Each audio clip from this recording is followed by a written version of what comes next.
Good morning, everyone. We'll give it a few minutes to let people come into this meeting, and then we will get started.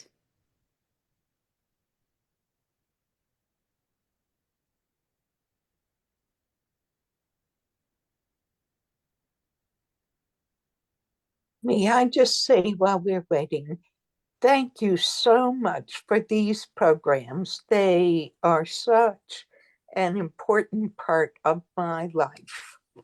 Oh, that's wonderful. Thank you for joining us. That's nice to hear. We appreciate it.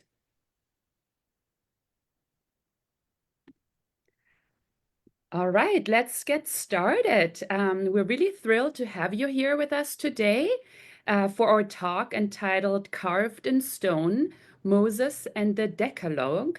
And our speaker today is Timken docent Dr. Florence Gillman, who is also Professor Emerita of Biblical Studies at the University of San Diego. And before we begin, I have a few housekeeping notes. First of all, please remain muted during the talk so there's no distractions. We will have a Q&A at the end of this talk, so feel free to put your questions into the chat. And at the end of the talk, we will address your questions. And then also just a reminder that we are streaming this talk live on Facebook. So you can revisit this talk later, and you can also share this talk with anyone who might be interested. And for those of you who have attended one of Florence's talks before, you will know that Florence brings a wealth of knowledge to these discussions, and we're really excited to have her present this topic today. And without further delay, I'll turn the word over to Florence. Thank you so much, Florence. Okay, thank you, Christina, and hello to everyone, wherever you are. I see friends and I see possible new friends, so thank you for tuning in.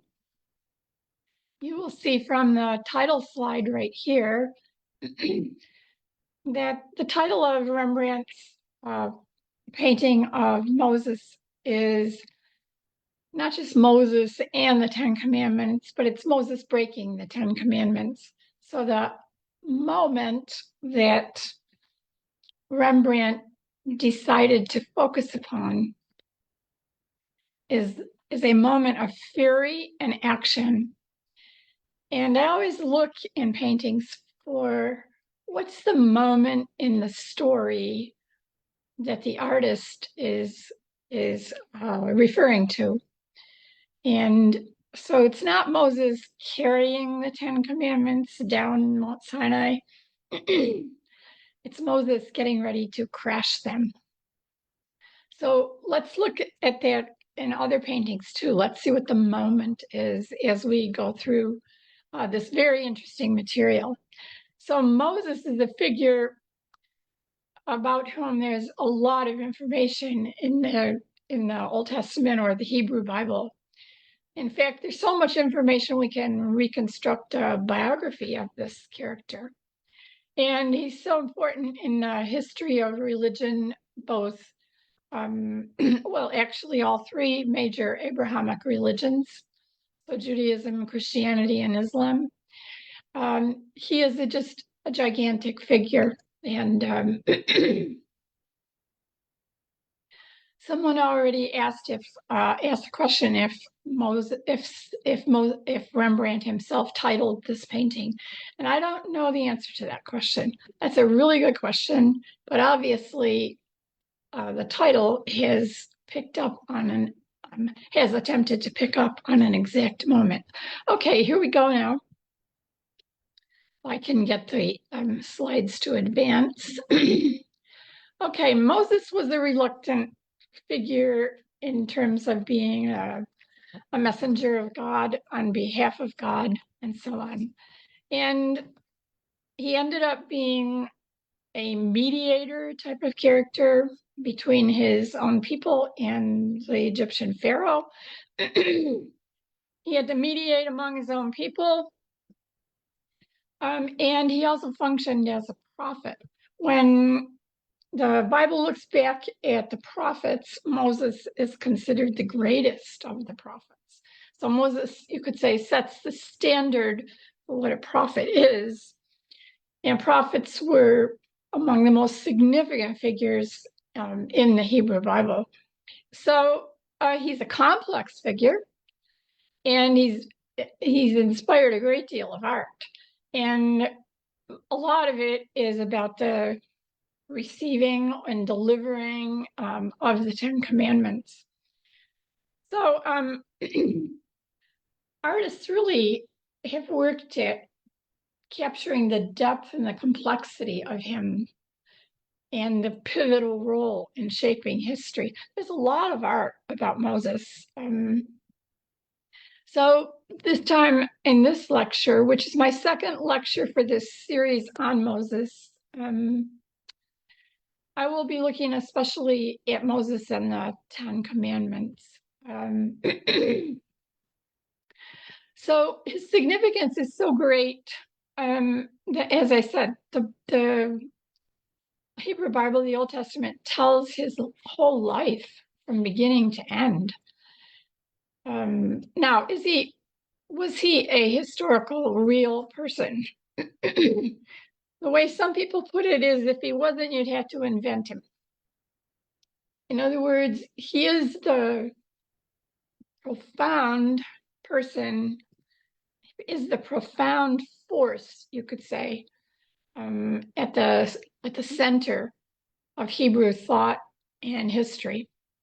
If he was a historical figure, and most scripture scholars certainly lean that way, is he a composite figure? In other words, are all the stories about him about the same historical person? And you could say that about a lot of figures in biblical history. Did everything that is attributed or everything that is said to have happened to Moses really happened to one person? And that's a very difficult question with all historical figures, because it's very easy, even in our own time, to confuse who did what happened to who. Think about it in your own family history. If you have let's say your grandparents telling stories about their grandparents and their brothers and sisters, so your great aunts and uncles, it gets a little difficult if you don't write things down. It gets a little difficult to remember now which great uncle did that, and did he do that and that, or was that two different uncles? As you can see, it's very easy to create what we call a composite figure. So when you're looking at history and asking the questions about the historicity of a character, yes, they must have been extraordinarily important. Did everything attributed to having happened to them, or did some of it happen to other figures? We just have a very difficult time sorting that out. In any case, on the story level of the Hebrew Bible, Old Testament, Moses is absolutely an extraordinary figure. He's a reluctant figure who had an oppressed people to deal with, which resulted, as I'm sure you know, in him being the leader of the exodus of the Hebrew people out of Egypt. I'm not going to tell the whole story. I know that most of you, I'm sure, know the story, the general lines of the story. You know that he also becomes the mediator of the Sinai covenant, which results in him then delivering the Ten Commandments. He's considered the greatest of the prophets, and this is his stomping ground. I love this satellite map because it suggests the terrain that Moses had to deal with. It's a wonderful way to look at the places that were his stomping ground. So let me recall for you over here in Egypt, where you can see the delta. So Moses is the child of the Nile and born when his people are enslaved in Egypt. They had gone there from Israel up here. They had gone to Israel in a time of famine. They had presumably then followed the way that most people would follow to get to Egypt, which is called the Coast Road. The Coast Road goes right along here. And they were welcomed into the Egyptian Delta. At the time, there was the power at the time was in the hands of a group of people called the Hyksos, who were actually foreign rulers of Egypt at the time. And they treated other foreigners reasonably. And so Moses' ancestors and family then were reasonably welcome in Egypt. But over time, those rulers were ousted, the Hyksos were ousted, and native Egyptians regained the power of being the pharaohs, and there was a reaction against foreigners. And a good way to keep them in tow, you might say, was to enslave them. So Moses is born into slavery, and at a time when his people are having very difficult existence and would like to escape. So I think you probably remember those general kind of historical lines about the story. If you wanted to escape from Egypt and go back to where you came from, the logical thing would be to go along the coast road and go back like that, which is exactly what they did not do, because the Egyptian pharaohs had developed a series of fortresses along this road. And so you would have to go by some circuitous route, which is exactly what they did, and which is detailed for us, especially in the book of Exodus. You would have to take some kind of circuitous route around the Sinai Peninsula and eventually get into what was ancient Israel, coming in from the east. So that's exactly what they did. All right, so we may come back to this map a few times, but I want to make sure that this is kind of in your mind as we're talking about Moses. So his historical context, as I said, is during the period of Hyksos rule in Egypt. And actually, the reason the children of Israel, the tribe of Jacob and his descendants, had immigrated to Egypt was partly due to the success of Joseph, the youngest child of Jacob, who had been sold into slavery there and had amazingly flourished and risen high in the Egyptian administration. So, as I said, the birth story of Moses then reflects this anti-immigrant feeling at the time of his birth. The first lecture I gave for this series was on Moses as an infant. It's really interesting to see how much art there is of that part of Moses's story. And we looked at that, and we looked especially at the portrayal of the women who are dealing with the birth story of Moses. I'm sure you remember the story of him being hit, Moses in the bulrushes, Moses being hid in the reeds, his sister Miriam watching to see what happened, the Egyptian princess who sees him as she goes to the Nile to bathe, who decides to keep him, and Moses' sister offering to get a wet nurse, which of course was his own mother, and so on.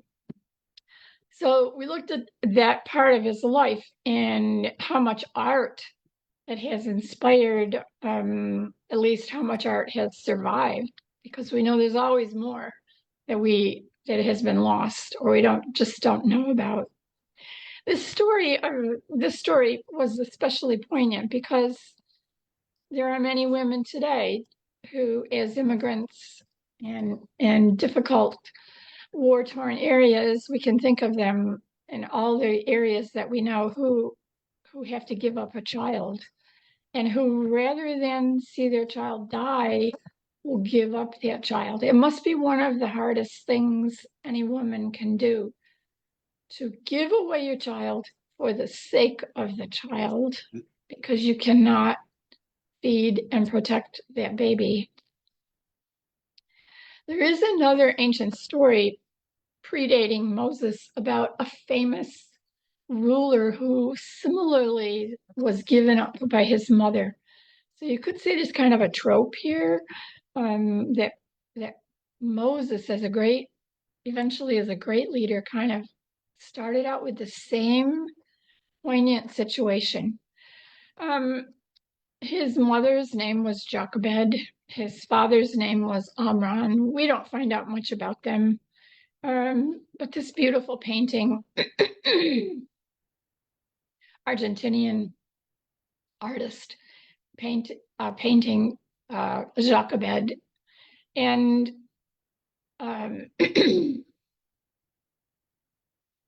as I said, she has received quite a bit of attention more recently, actually, because of being a person who in the biblical narrative was the mother, an unwanted immigrant whose child she must give up in order to save.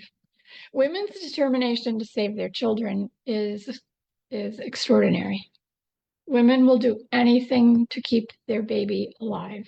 And in biblical stories, we have a number of instances of this, and many times it's a very clever woman who also resorts to trickery to see her child saved. In this case, the clever woman, for example, is Moses' sister Miriam, who says, "Oh, I'll get you a wet nurse," and of course gets his own mother. And also these stories also then often reflect an irony of who the rejected child becomes. It's the unwanted child, it's the endangered child who ultimately becomes a very key figure. Okay, so Moses belonged to the tribe of Levi. The Levites became the priests among the people, and being raised by Pharaoh's daughter, he was at the same time told, whether by Pharaoh's daughter or someone else, that he really was a Hebrew. He knew he had a brother Aaron and a sister Miriam. He knew he was, as I said, a child of the Hebrews. And at a certain point in the story, he decides to go see the Hebrews. Apparently, the story implies apparently that he was not able to easily go among the Hebrews. Well, they were the slaves. They were at that point, according to the story, making mud bricks, collecting the straw actually to make the mud bricks. But he goes to see his own people, and he sees an Egyptian mistreating a Hebrew slave, and he then beats the Egyptian overseer until he dies. And so therefore he has murdered an Egyptian overseer. He buries him in the sand and he escapes to Midian.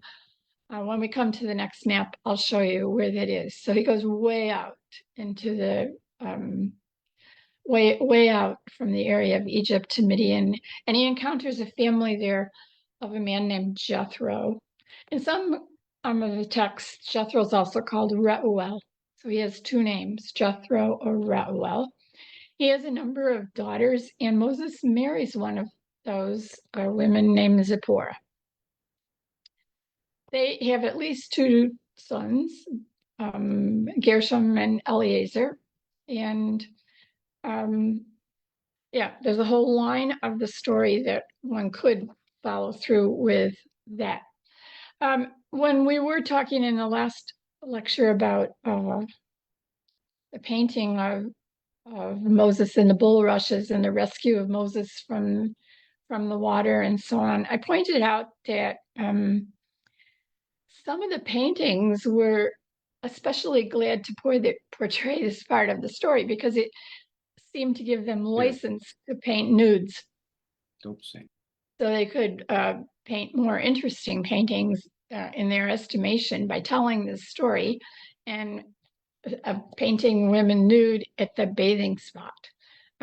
It's actually a little hard to even find Moses here.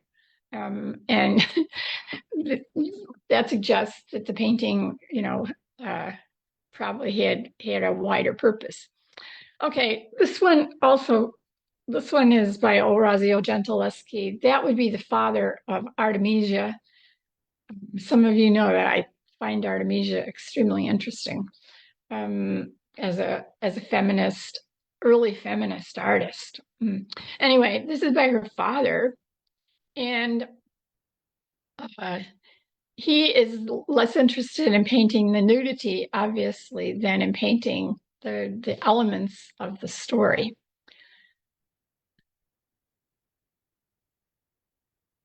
Okay, I just checked the chat. Just had to read a message here. When there's a gap here, it's because I'm checking the chat to see what you're asking. Okay, let's go forward here.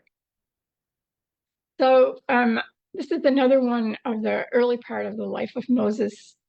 The discovery of him in the bulrushes is the moment that this painting picked up on. And here's another one. This was more interested again in the implicit permission to paint nudity. This one's at the Rijksmuseum by Ferdinand Bold, Pharaoh's daughter discovering Moses in the basket. Okay, so after Moses kills the Egyptian overseer, he goes to Midian and he wanders the Sinai.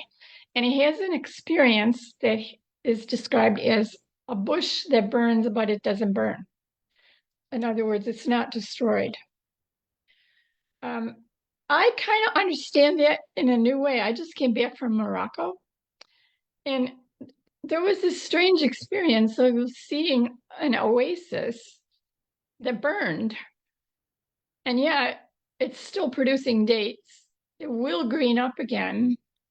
I kept thinking, why don't they cut down all these date trees, these date palms? But that isn't how it worked in an oasis in the desert. The trees were burned, they were black, but the seeds, the dates, and so on are at the top. Yeah, it made me think of the bush that burns and yet it's not destroyed. Well, anyway, Moses had this experience of a bush burning, but yet not being destroyed.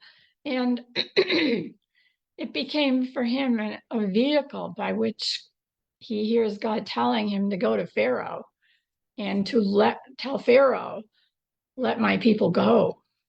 So the burning bush, now he's out, at this point, he's out in Midian. See where Midian is over here on the right side of the map? So, and it can extend north, and people like Moses were following animals around, sheep and goats. And so it's very easy to wander over into the Sinai. And actually the traditional spot that people go to where for almost 2,000 years it's been claimed that that's where the burning bush was, is down here at Mount Sinai. That's because he keeps going back there for various reasons, and that's because this is the traditional spot of Mount Sinai. We'll have more to say about that. But anyway, he's out here in Midian. He's married into the family of Jethro. He's become a sheep or goat herder, and he's wandering all over the place. And he has the experience of the burning bush that sends him back to lead his people out of Egypt. And I'm sure you know a great deal about that story, which I'm not going to repeat here. It leads, of course, to the Exodus.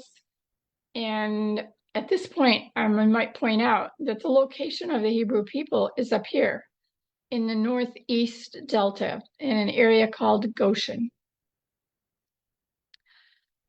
I remember my grandmother, staunch Methodist, understood a lot about the Bible, especially knew the hymns. When she would exclaim about something, she had this phrase. It was land of Goshen. She'd say, "Land of Goshen. Look what they did now." And as a little kid, I thought she was saying Atlantic Ocean, but she was saying land of Goshen. Maybe some of you heard some really old people say that too. What they meant by that, it was an exclamation, but that's what it referred to, that the Hebrews lived here in Goshen, land of Goshen. I'm still not quite sure what all they meant by it, but it was an exclamation, and it was related to the fact that, you know, in the biblical story, the Jewish people lived in Goshen. Okay, you probably are familiar with the route of the Exodus, of course, and notice that it's going back down here to the region of this area, the Mountain of Moses, which is where all the action regarding the Ten Commandments would take place. But that is also where traditionally the burning bush was located. Okay, this is how it looks in that region. Very, very mountainous. This is looking north from Jebel Musa. It has an Arabic name now, Jebel Mountain of Moses in Arabic. You can actually see from it up here farther to the north how there's lower mountains and even some plains. So the going back here, you can see on the map how mountainous it is in this area, but the rest of the Sinai is nowhere near as mountainous. Okay, so the burning bush has been a subject of much art, and the Russians have this painting by Sebastian Bourdon at the Hermitage, and yes, we see a bush that is burning but not consumed. And many people point out that this seems to have been based on a previous painting. Losing my weight, come on here. By Raphael, which is in part of the vault, so the ceiling of a room in one of the areas of the Vatican museums. It's called the Room of Heliodorus, and Raphael painted biblical scenes here. And again, very, very, very much the scene of God in the burning bush telling Moses to go back and liberate his people. So art historians relate this painting to this one, this artist, Bourdon, being influenced by Raphael. So this moment of the burning bush is a very significant moment in the story. Now, one of the most famous, absolutely famous portrayals of Moses is Michelangelo's statue, marble statue of Moses. And I'm putting it here early in the lecture because I want to call your attention to his face. And so you see right here, Moses has horns. And that will be an attribute of Moses that we will need to look for as we look at some other art. Now, did Moses have horns? This is a problem that's actually related to the biblical text. And what happened is the famous Jerome, who translated the Bible, the complete Old and New Testament, in the 300s, from Greek to Greek and Hebrew to Latin, okay, is understood as having mixed up a Hebrew word that implied radiance and translated it to mean horns of light. But the subsequent translators who used Jerome's Latin for the translations into most of the European languages eventually and so on forgot the light and translated it as horns. And so Moses came to be looked upon as horned. So whenever, as some of you are docents or art interpreters and so on, when you see Moses with horns or when you see a figure with horns, yes, it's Moses. Very strange in many ways. And it's worked out in, well, let me tell you how it's worked out. You see it mainly in Western Christianity, in portrayals of Moses in Western, not Eastern, Western Christianity.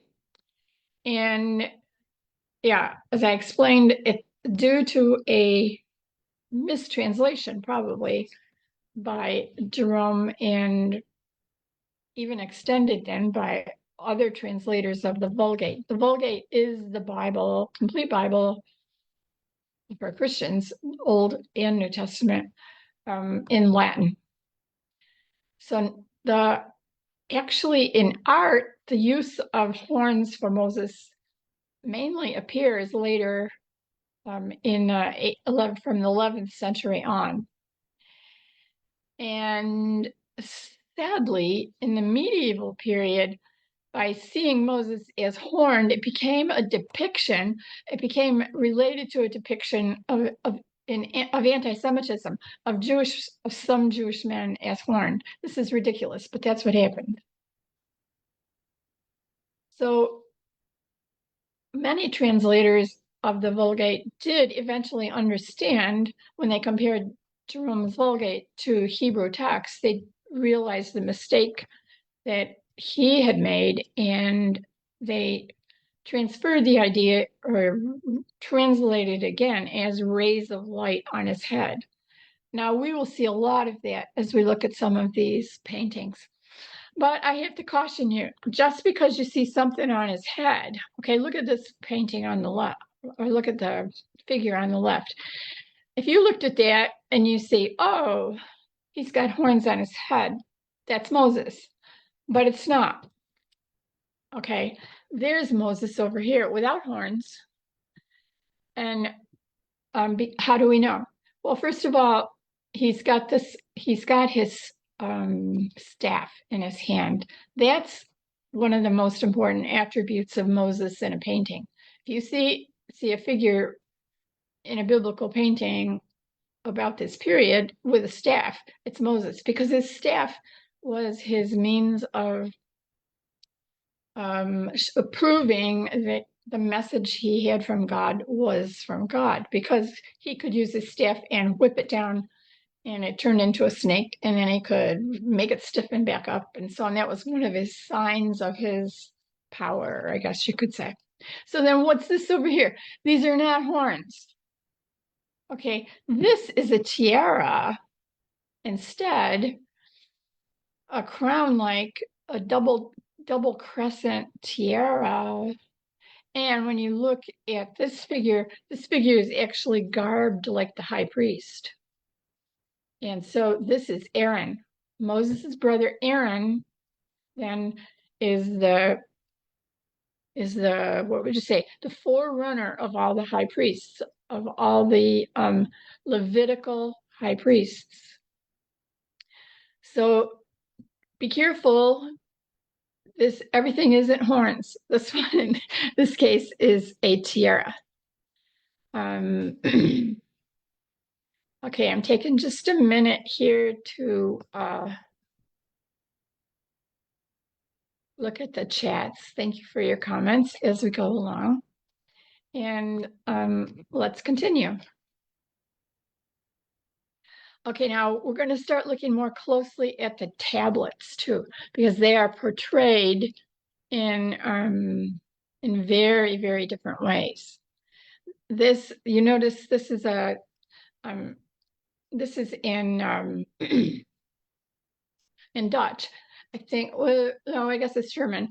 It's a Decalogue table, Tafel, and it's the Wallonian Dutch Wallonian, a Dutch Wallonian version in a place called Hanau. And as I already said, Moses is there with his staff, and Aaron is as the high priest with a tiara. And going back to this painting, what's really significant is that during the Reformation, while Lutheranism reacted to a great deal of art in the Catholic Church of the time and significantly reduced it in Lutheran churches, especially to the reduced it in general. The Reformed part of the Reformation, so what we call the strand going back to John Calvin, they reduced the art even more to preferring, as far as possible, no art at all in the church. But what you could have was a chart of the Ten Commandments. And that's why this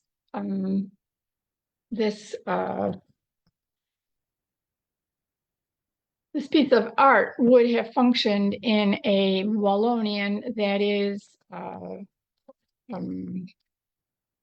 what we would call Presbyterian or Congregational or Calvinist branch of the Reformation. So it was in a way, it was a way to have art, but yet not speculative art teaching, art showing the Ten Commandments.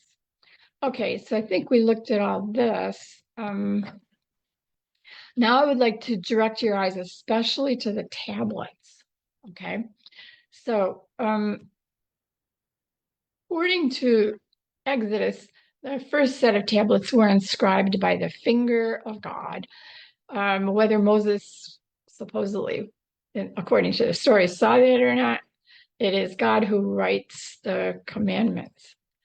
And we know that, according to the story, when Moses went down the mountain carrying the two tablets of the law, he saw that the people below had turned to worshiping the golden calf. And because he had been gone so long, because they could not be without a sense of a God, they, in desperation, turned away from Yahweh and were worshiping a golden calf. And Moses, in his fury, as we saw in the Rembrandt, smashed the tablets. Now, haven't taken a lot of time yet, but we have to talk about the fact that these are stone tablets. According to the story, they're stone tablets. So, and there's two.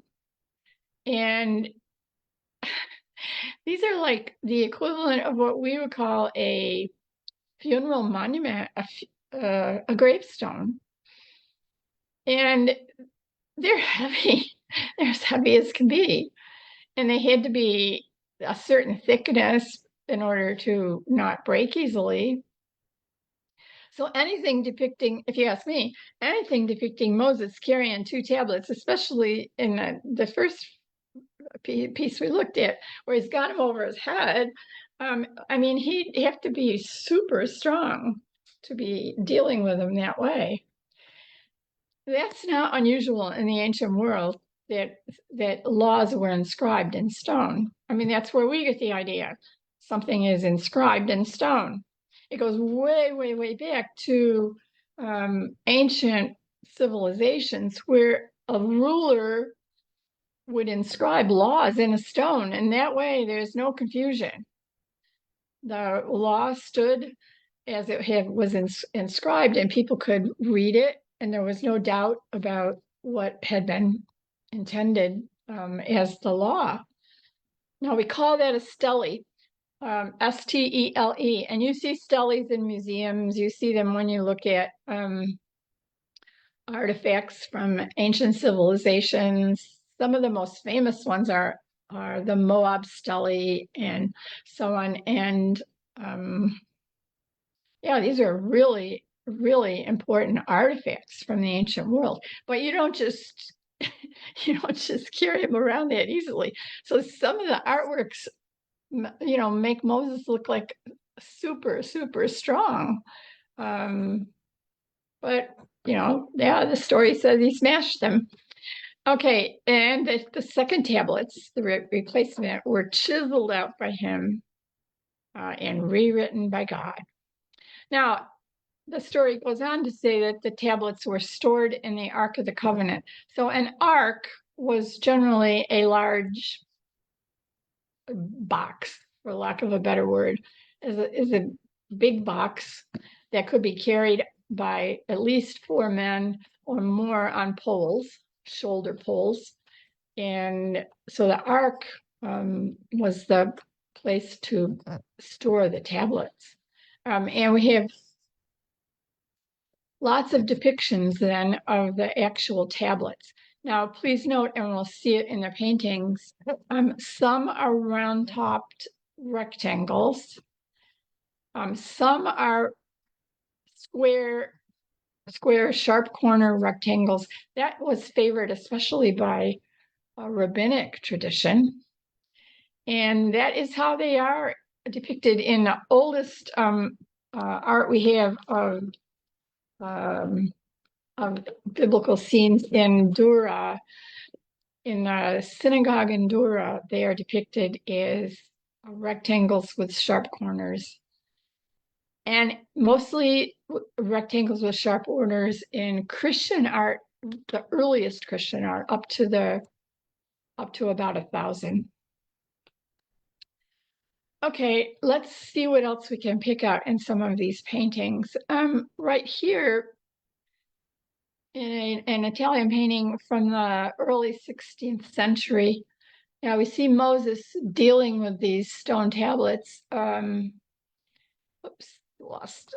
Okay, and he's in it.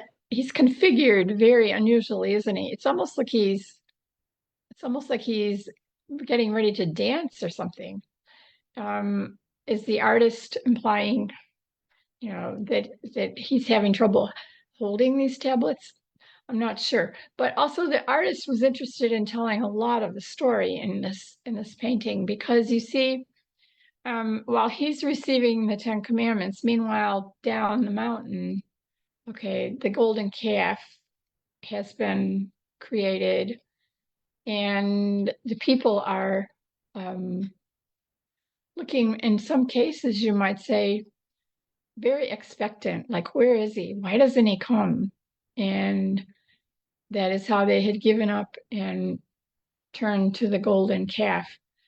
Now, as we go on, in the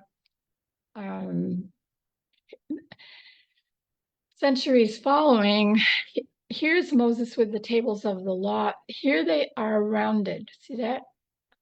Right here. Also notice how much is written on it. Okay.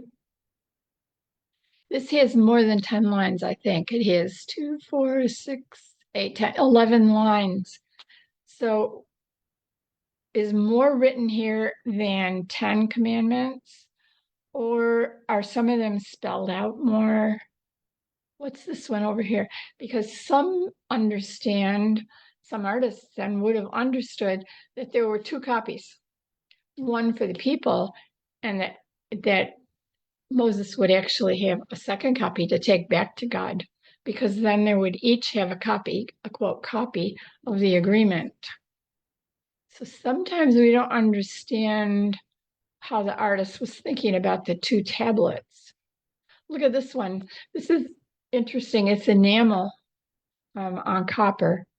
And here, God giving the 2 tables. Sometimes they're called tables, other times tablets. The 2 tables of the law here. Yeah, we can't tell what the writing is. This writing, I don't think, is meant to be intelligible in any language. But here again, you see the rounded tops.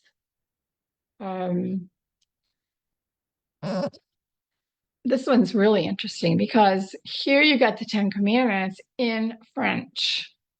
So that's pretty interesting. Obviously, then the artist wants people to be able to read it. This is for a French, you could say a French audience. And the artist knows a lot about the situation. The artist knows about Mount Sinai. And the artist knows that there's a monastery there. And I'll show it to you in a minute. There's a monastery that's been there since the 300s. The artist also knows that, see this entry into a cave? There's another entry. There's something here, something here. Yeah, by the time this artist painted, the artist was well aware that since the 400s, plenty of Christians had gone into the desert to live in the Egyptian caves in the region, including Mount Sinai.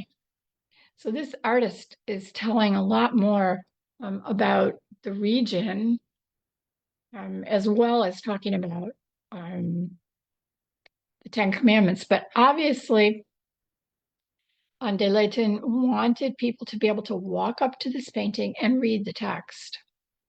Now, is this more than 10 commandments? It might be the text. I haven't seen a transcription of it. It might be the whole text of Exodus 20 or Deuteronomy 5. There are two places where you can read the 10 commandments in the Hebrew Bible, Old Testament. Exodus 20 and Deuteronomy 5. Let's see. Then the other thing is, once you figure out, presumably the red are the commandments, once you figure that out, you have to figure out the arrangement. Did the artist do 5 and 5? Did the artist do 3 and 7? Or did the artist do 2 tablets of 10 and 10? If there's 2 tablets of 10 and 10, the implication is one is for the people and one is for God. But we'll see when we see 3 and 7 in some of these paintings too. Okay, so yeah, we're back to Rembrandt and his portrayal of Moses as super strong, holding both tablets above his head, ready to smash them. It looks to me like the choice Rembrandt made is of 5 commandments on each tablet. And his is in Hebrew. And I'll show you something else about the Hebrew because it's different from the Christian. And it may apply to this. I'll show you that in a minute. I wanted to draw your attention to the face of Moses here and ask you a question. Do you think Rembrandt put horns on him? There's something on his head. Is it background color? It's really hard to know because I think I've seen other examples too where the artist sort of suggests the horns and sort of doesn't. Why? Does the artist know the history that it was a mistranslation? Is the artist reacting to anti-Semitism and saying, I'm not going there? Is the artist saying, but I have to paint in the tradition, and so I'll slightly suggest horns? What is going on here? It's hard to see. It's hard to see. I wonder if you would see it better if you were in front of the painting in the gallery. Yes. Yeah. Thanks, Christina. But the other thing about the face I want to show you is in the Timken, we have a Rembrandt's painting of St. Bartholomew. And there too, you see the same technique here that Rembrandt apparently liked, especially near in the latter years of his life, where when he did faces, one side is dark. on one side is light. And he isn't apparently just playing with shadows. I mean, the suggestion of our art historians is that on the right, on the dark side, it's Rembrandt's thinking himself, or the character's thinking, thoughts that aren't necessarily known to whoever looks at the character. But on the right side, light is how the person appears, perhaps upbeat during and with other people. And yet on the dark side, psychologically, dealing with much deeper, big questions and issues. So it's pretty interesting. I'm going to stop and take a few questions.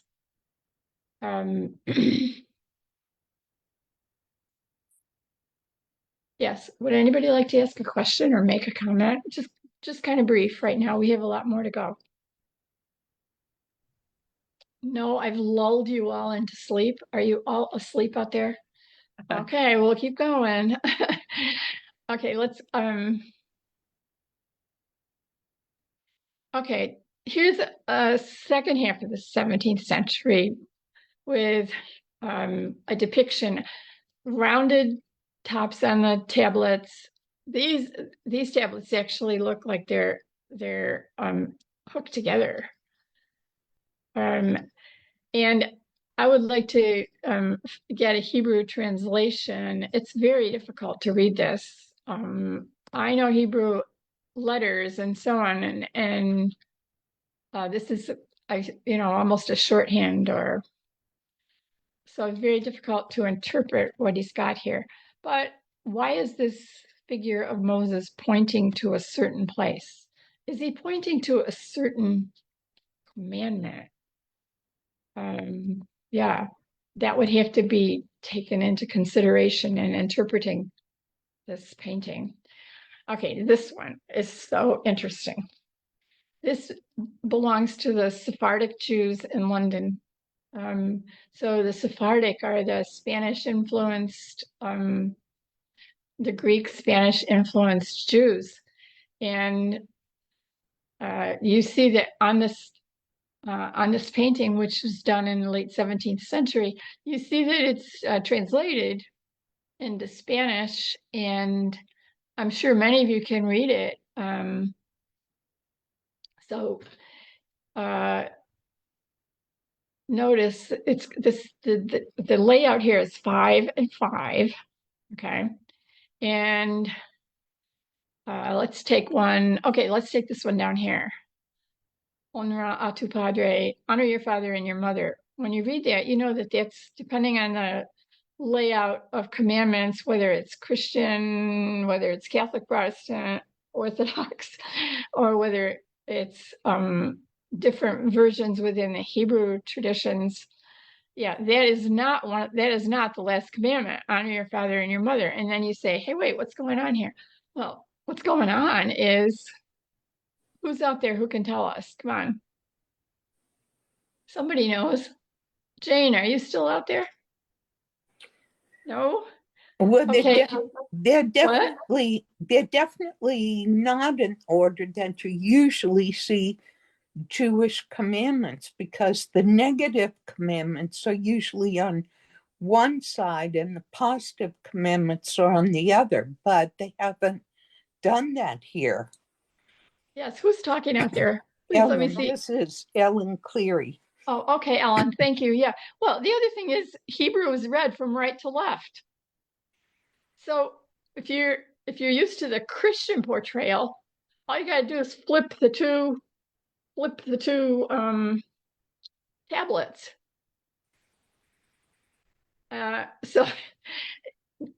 So the Hebrew is correct for Hebrew would be, here's 1, 2, 3, 4, 5, 6, 7, 8, 9, 10 this way. But you have to think about that, because if you're used to a Christian portrayal, it's the other way around. Anyway, here again, you see also, as we saw in another one, that the two figures are Moses and Aaron dressed as a high priest. Okay, I think I'm running out of time. We better get going here. now into the 18th century, this in an Austrian gallery, the painter is not known. At least I didn't find any speculation about who it would be. But what's interesting here is that there are other figures besides Moses in the painting. There's at least one more. Maybe this is another one. Yes. So which suggests that this is not God, that this is Moses, as the title says. This is Moses bringing the two tablets down to the people. Okay, this one's really interesting. I like this one because it's so simple. This is a ceiling of a church in Finland. So again, on the Reformed side, and therefore in the tradition coming out of the Reformation that wants very, very, very little art in the church. And so this is a very minimalistic picture. But a beautiful portrayal as a person would look up at the ceiling. And notice the layout here. Rounded tablets, 1, 2, 3 commandments, and then 7 on the other side. Now, why is that? Well, the 1, 2, 3, and the 7, the 3 and 7 layout actually is often explained as the first 3 commandments are about humans' relationships with God. The 7 other commandments are about relationships with humans to humans. And so when you see 3 and 7, the artist has learned that division and portrays that. 5 and 5 is more the kind of even layout. If you see 10 on 2 commandments, 10 and 10, it means 1 copy for the people and 1 copy for God because it is a treaty. It is an agreement. This one's really beautiful.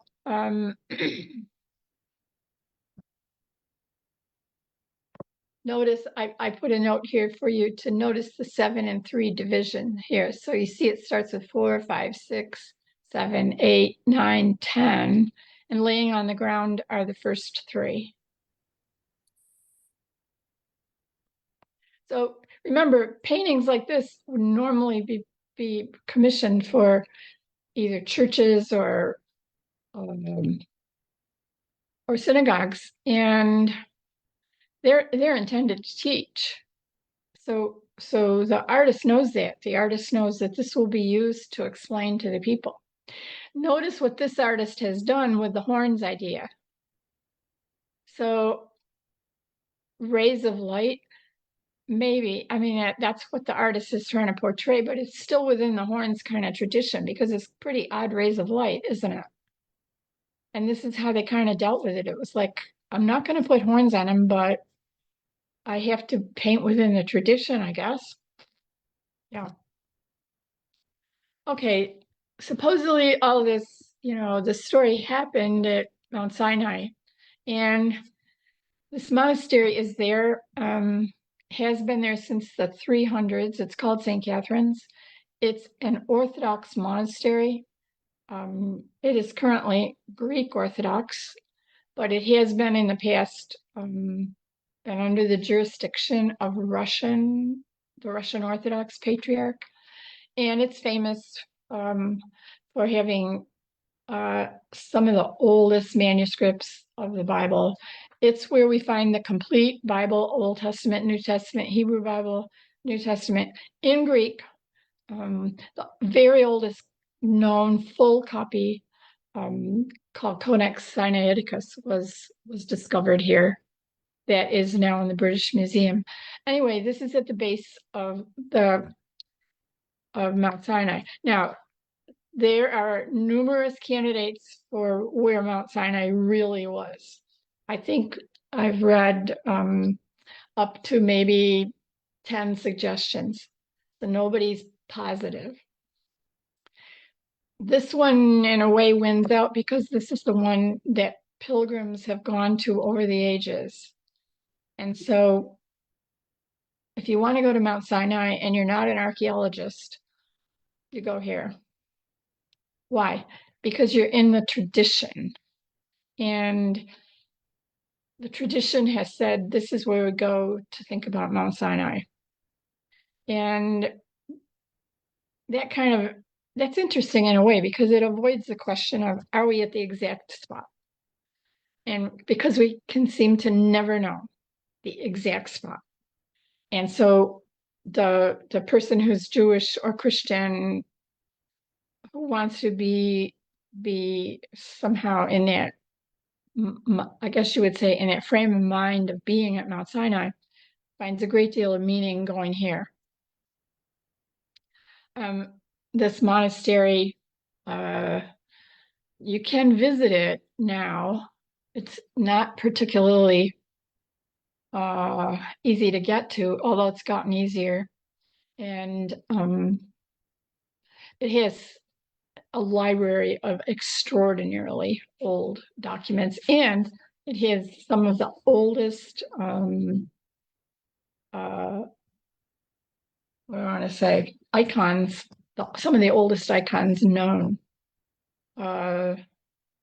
Yeah, at the Timken, of course, the collection has a gallery of icons collected by one of the Timken sisters, and many times in scholars of icons, are working on the collection that is here because it was really interesting.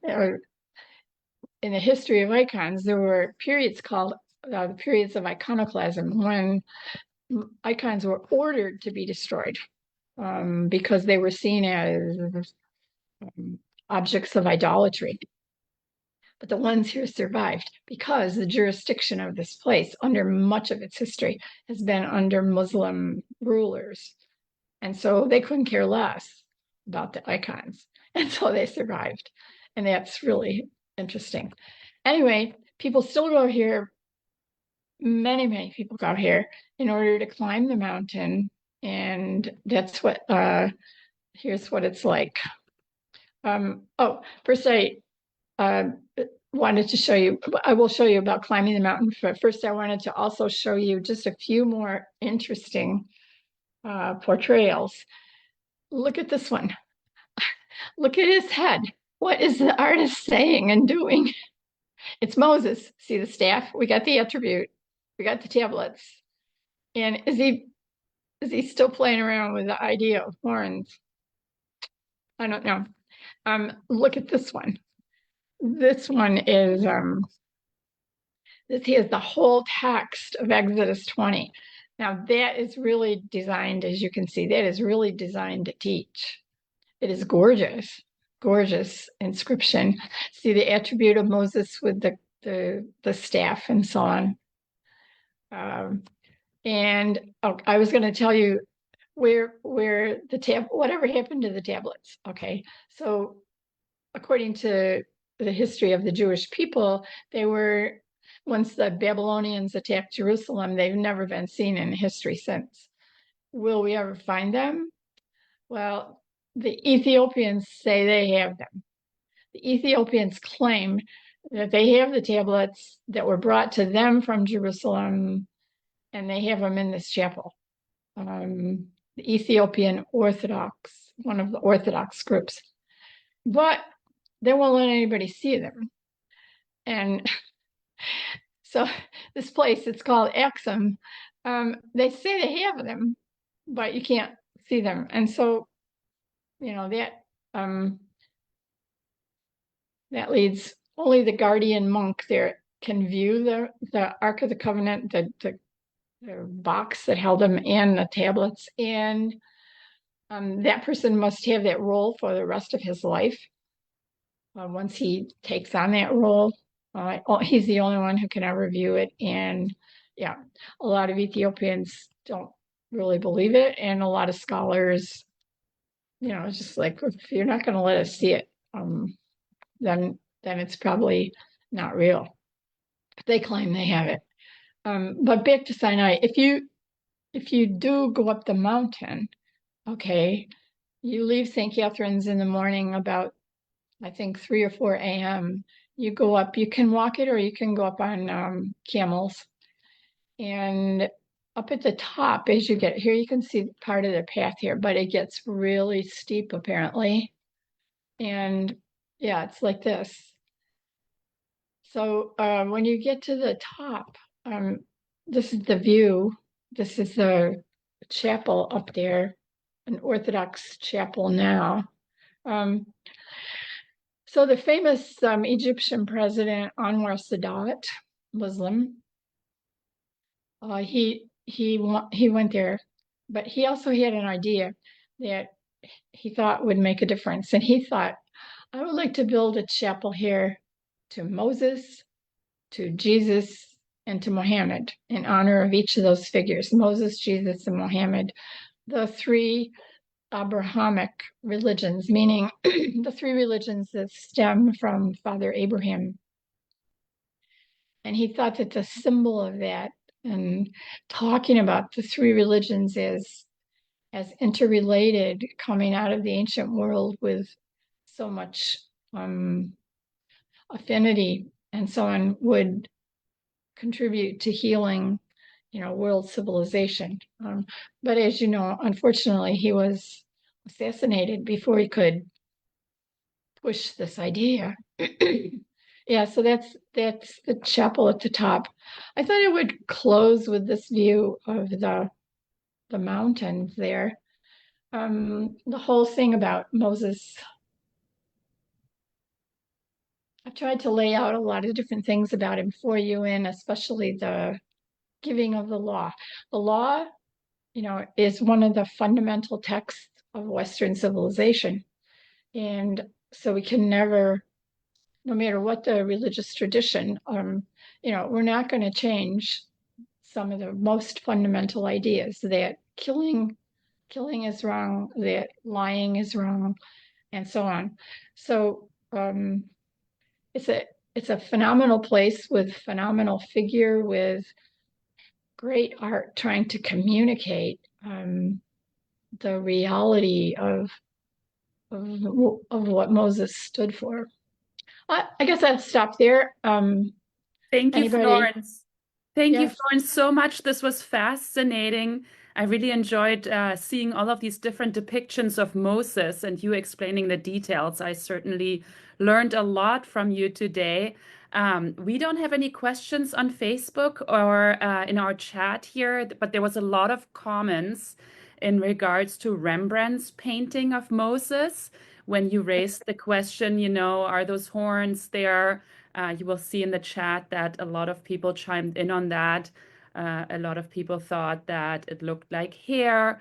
And we also have one comment from Ryan who said that he thinks that Rembrandt's picture of Moses, when you put it side by side to with some of Rembrandt's self-portraits, he thought that those look a lot alike. If there's any more questions, feel free to unmute yourself. I see one here. What was that? Do I see a hand with Ellen? Oh, you might. No, that's somebody clapping because I thought this was terrific. Thank you so much. Oh, clapping. Oh, okay. I thought you were raising your hand.